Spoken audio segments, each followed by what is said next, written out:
तो नमस्कार साथियों, एक बार फिर से आपका वेलकम है आपके अपने चैनल में। डिस्कस करेंगे यहाँ पे चाणक्य नीति पार्ट नंबर 3 को डिस्कस करेंगे। बेहतरीन क्वेश्चन हमारे यहाँ पे रहेंगे।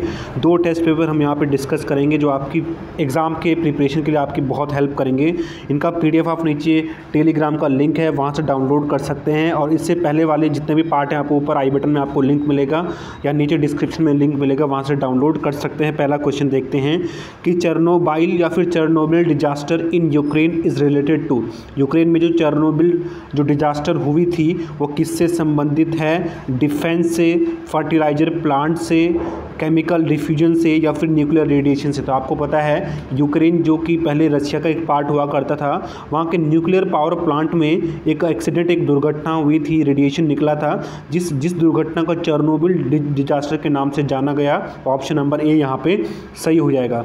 नेक्स्ट क्वेश्चन है कि सिलिका जेल का उपयोग क्यों किया जाता है? ड्राइंग एजेंट के फॉर्म में, वॉशिंग के लिए, दोनों के लिए या फिर केमिकल टेस्टिंग के लिए। जो सिलिका जेल होता है उसका उपयोग किया जाता है ड्राइंग एजेंट के फॉर्म में, ताकि चीज़ों पे ताकि चीज़ें ख़राब ना हो जाएं, उन पे स्मेल ना आए और चीज़ें उन पे गंद ना आए, और ड्राइंग वाटर जो एक्स्ट्रा मॉइस्चर होता है उसको एब्जॉर्व कर लेती हैं। तो ऑप्शन नंबर ए यहाँ पे सही हो जाएगा। नेक्स्ट क्वेश्चन है कि which of the following hormone is synthesised in the hypothalamus gland but its secretion is from the pituitary gland.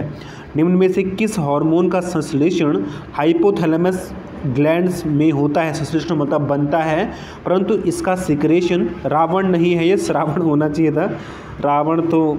Ravan नहीं है, ठीक है, श्रावण है। इसका श्रावण पीयूष ग्रंथि से होता है। वो कौन सा हार्मोन है? तो ऑप्शन इसका जो राइट आंसर है वो है ADH, जो एंटी डायूरेटिक हार्मोन होता है। इसका फॉर्मेशन तो हाइपोथैलेमस में होता है, लेकिन सिक्रेशन इसका पीयूष ग्लैंड से होता है। आपको बहुत ज़्यादा ध्यान रखना है। ऑप्शन नंबर ए, ठीक है। नेक्स्ट क्वेश्चन है कि मोनोकार्पिक प्लांट्स आर, मोनोकार्पिक पौधे होते हैं कौन से? In which only one fruit contains a seed, जिनमें केवल एक फल में एक बीज मिलता है, या फिर which produce only one fruit, जो सिर्फ एक फल ही पैदा करते हैं, या फिर in which the flower comes only once in the life cycle, जिनमें अपने जीवन काल में सिर्फ एक बार फूल आता है, या इनमें से कोई नहीं। तो मोनोकार्पिक प्लांट कौन से हैं? देखो, मोनोकार्पिक प्लांट वो होते हैं जिनमें उनके जीवन में सिर्फ एक बार ही फ्लावरिंग होती है। तो ऑप्शन नंबर सी हमारा करेक्ट आंसर यहाँ पे हो जाएगा। In which the flower comes only once in the life cycle, ठीक है। ऑप्शन नंबर सी सही हो जाएगा। नेक्स्ट, जैसे कि जो बैम्बू होता है, जो बांस होता है, उसमें भी ऐसा ही होता है। नेक्स्ट क्वेश्चन है कि anabolic reproduction is commonly found in, अनिषेक जनन सामान्यतः किस में मिलता है? लीची में, लेमन में, अंगूर में या फिर आम में। तो जो अनिषेक जनन है वो जनरली मिलता है लेमन में, और लेमन में नहीं, ग्रेप्स में मिलता है। ऑप्शन नंबर सी, किस में? ऑप्शन नंबर सी, यानी कि अंगूर में जो है जनरली आपको देखने को मिलेगा। नेक्स्ट क्वेश्चन है कि contraceptive piles contain important substance present in them. गर्भ निरोधक गोलियों में उपस्थित महत्वपूर्ण पदार्थ कौन सा होता है? थायरॉक्सिन नहीं, प्रोजेस्टेरोन, एस्ट्रोजन या फिर टेस्टोस्टेरोन। थायरॉक्सिन तो हो नहीं सकता, इन तीनों में से एक सही होना चाहिए। तो इनका जो करेक्ट आंसर है वो है एस्ट्रोजन। जो गर्भ निरोधक गोलियाँ होती हैं उनमें जो मेन पदार्थ होता है वो एस्ट्रोजन होता है। सी सही हो जाएगा।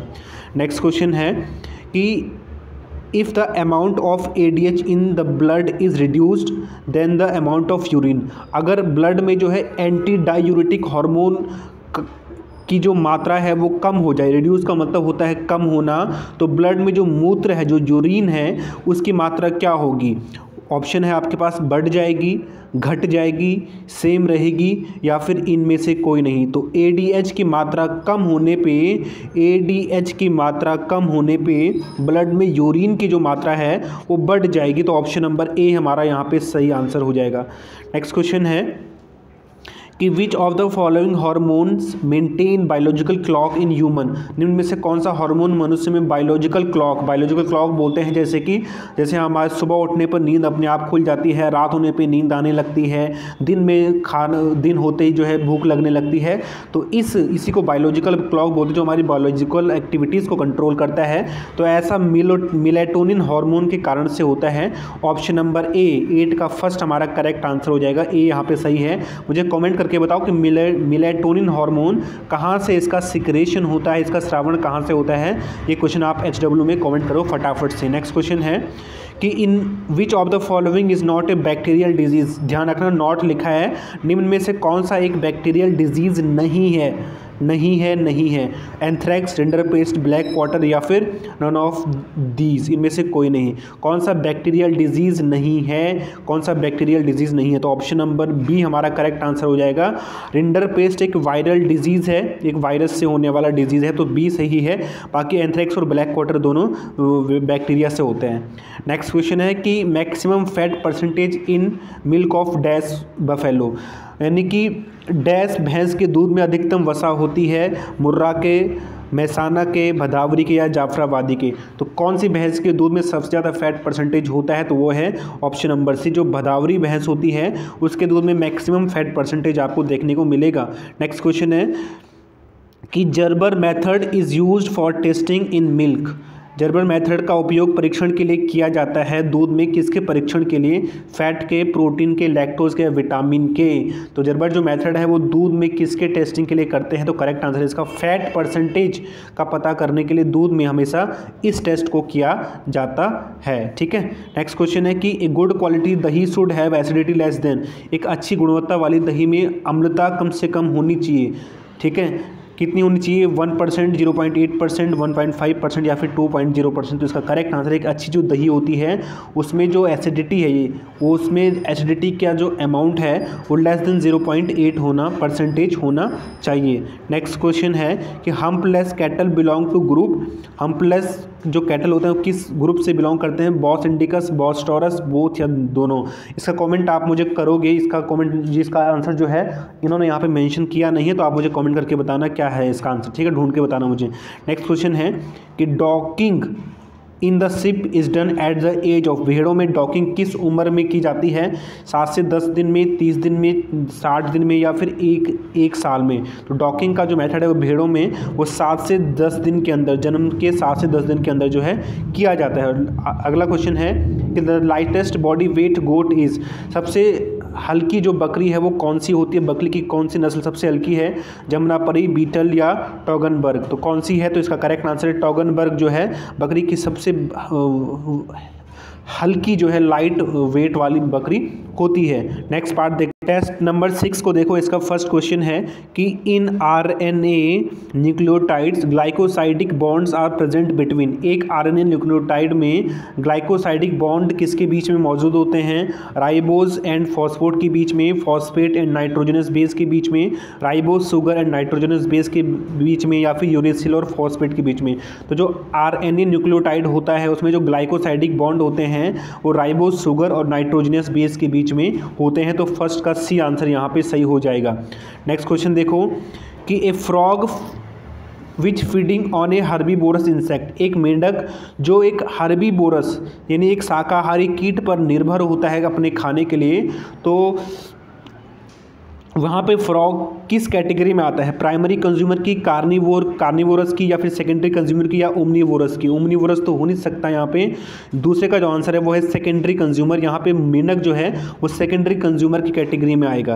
यानी नेक्स्ट क्वेश्चन है कि which among the following is not a method of in situ conservation. निम्नलिखित में से कौन सा इन सीटू कंजर्वेशन की एक मेथड नहीं है, एक विधि नहीं है, national park, botanical garden, wild life sanctuary या फिर वेटलैंड साइट। इनमें से कौन सा इन सीटू कंजर्वेशन का मेथड नहीं है, ध्यान रखना नॉट पूछा है। तो करेक्ट आंसर है इसका option number B, botanical garden जो है इन सीटू कंजर्वेशन नहीं है, बाकी सभी इन सीटू कंजर्वेशन के उदाहरण हैं। नेक्स्ट क्वेश्चन है कि लिंकन इंडेक्स रिप्रेजेंट। जो लिंकन इंडेक्स होता है इकोलॉजी में वो क्या दिखाता है, पॉपुलेशन मोर्टेलिटी रेट, जनसंख्या मृत्यु दर को दिखाता है, पॉपुलेशन बर्थ रेट को दिखाता है, पॉपुलेशन साइज दिखाता है, इनमें से कोई नहीं। तो जो लिंकन इंडेक्स होता है इकोलॉजी में वो दिखाता है आपको जो पॉपुलेशन साइज होता है वहाँ पे स्पीसीज़ का, उसको दिखाता है। तो ऑप्शन नंबर सी यहाँ पे करेक्ट आंसर हो जाएगा। नेक्स्ट क्वेश्चन है कि amensalism is an association between two species amensalism दो प्रजातियों के बीच का संबंध है, जहाँ पे क्या होता है एमेंसिलिज्म में, one species is harmed and other is benefited, one species is harmed and other is unaffected, both species are harmed, या फिर इनमें से कोई नहीं। तो जो एमेंसिलिज्म होता है दो स्पीसीज़ के बीच में, दो ऑर्गेनिज्म के बीच में, उसमें एक स्पीसीज़ को नुकसान पहुंचता है, एक स्पीसीज़ को क्या होता है, नुकसान पहुंचता है। नहीं, क्वेश्चन क्या है कि एमेंसिलिज्म, हाँ इसका करेक्ट आंसर है पाँचवें का होना चाहिए ऑप्शन नंबर बी, कि वन स्पीसीज इज हार्म्ड। जो एमेंसिलिज्म होता है एक ऐसा रिलेशन होता है दो ऑर्गेनिज्म के बीच में जिसमें एक जाति को नुकसान पहुंचता है और दूसरी जो है अनअफेक्टेड रहती है, ठीक है। जबकि सहजीवन में सिम्बायोटिक रिलेशन में क्या होता है, दोनों जातियां एक दूसरे को फ़ायदा पहुंचाती हैं, ठीक है। तो ऑप्शन नंबर बी हमारा करेक्ट होगा, जिसमें एक जाति को घाटा होता है और दूसरी जाति जो है अनअफेक्टेड रहती है। नेक्स्ट क्वेश्चन है कि use of anti histamines and steroid give quick relief from. Anti histamine और स्टेरॉइड के उपयोग से किस में राहत मिलती है, यानी एंटी हिस्टामाइन और जो स्टेरॉइड होते हैं उनका उपयोग किस बीमारी में करते हैं या किस डिसऑर्डर में करते हैं, फीवर में, कफ में, एलर्जी में या सभी में। तो जो एंटी हिस्टामाइन और स्टेरॉइड होते हैं इसका मुख्य यूज़ किया जाता है एलर्जी में, तो ऑप्शन नंबर सी यहाँ पे करेक्ट आंसर हो जाएगा। नेक्स्ट क्वेश्चन है कि एलिफेंटियासिस या लिम्फेटिक फिलारियसिस इज कॉज्ड बाय। जो एलिफेंटियासिस जो बीमारी होती है एक जो कि प्रोटोजोआ की वजह से होती है, वो किसके कारण होती है, filaria worm, tap worm, flat worm या फिर इन सभी की वजह से। तो जो एलिफेंटियासिस होता है जिसे हाथी पाँव रोग भी कहते हैं हिंदी में, वो डैश की वजह से होता है। इसका करेक्ट आंसर है फाइलेरिया वर्म जो है, फाइलेरिया नामक कीट की वजह से ये ऐसा होता है। नेक्स्ट क्वेश्चन है कि ZZ और ZW type of sex determination is seen in. ZZ और ZW टाइप का जो सेक्स डिटर्मिनेशन है वो किस में मिलता है, प्लेटिपस में, स्नेल में, पीकॉक में या फिर फिश में। तो ये मिलता है, जनरली ये मिलता है पीकॉक मोर में जो है इस तरह का सेक्स डिटर्मिनेशन आपको देखने को मिलेगा। नेक्स्ट क्वेश्चन है कि DNA replication occur in which stage of the cell division.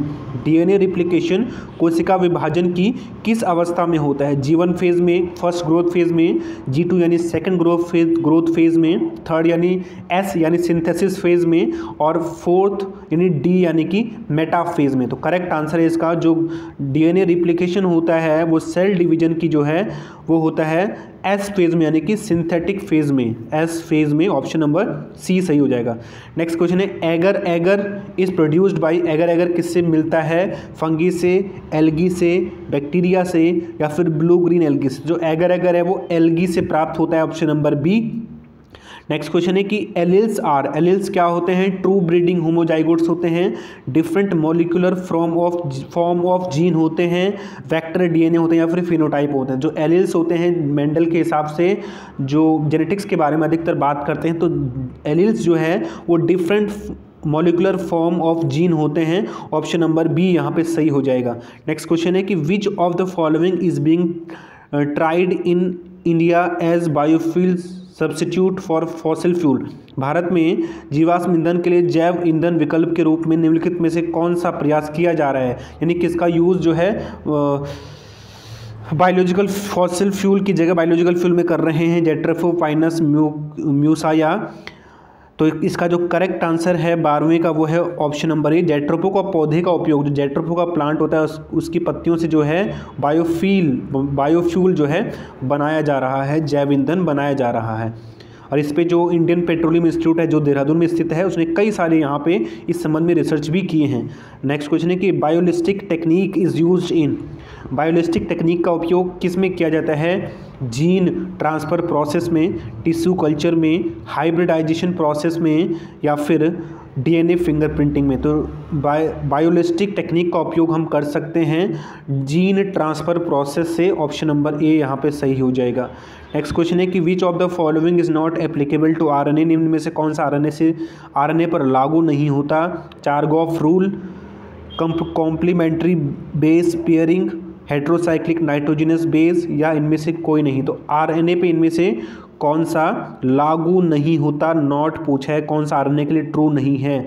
तो जो ऑप्शन है चारगॉफ रूल जो है वो आरएनए पे लागू नहीं होता। चारगॉफ ने बताया था कि एडेनिन और थाइमिन की मात्रा हमेशा ग्वानिन और साइटोसिन के बराबर होगी। ऑप्शन नंबर ये सही हो जाएगा।